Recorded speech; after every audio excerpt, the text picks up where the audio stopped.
sinabi din siya na mali siya sa pinagagawa niya sa buhay niya. Kaya hindi yung sapat na para magalit ka ng sobra. Dali ba? Kaya, Talaga naman sa mga kasi Pauline, pinagsasabi yung isa. Ang ayoko lang din kasi kay Pauline. tama naman yun ay may sarili ng isang isip.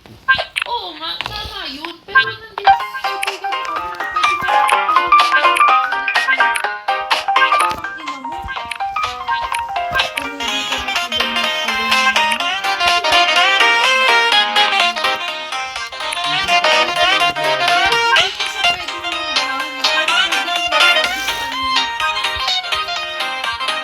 nandito yung kaibigan ko na pwede mo ang ina mo.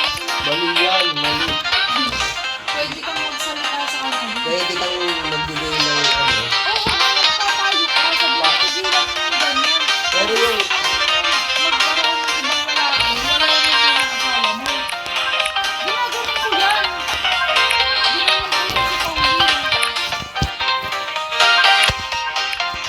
Kung gusto mo ng ibang lalaki, kung gusto mo magkaroon ng ibang kasamang lalaki, hiwalayan mo ang asawa mo, hindi mo niloloko mo siya. Ano gusto mong sabihin ng anak mo pag laki na kayo naghiwalay ng tatay mo? Dali ba?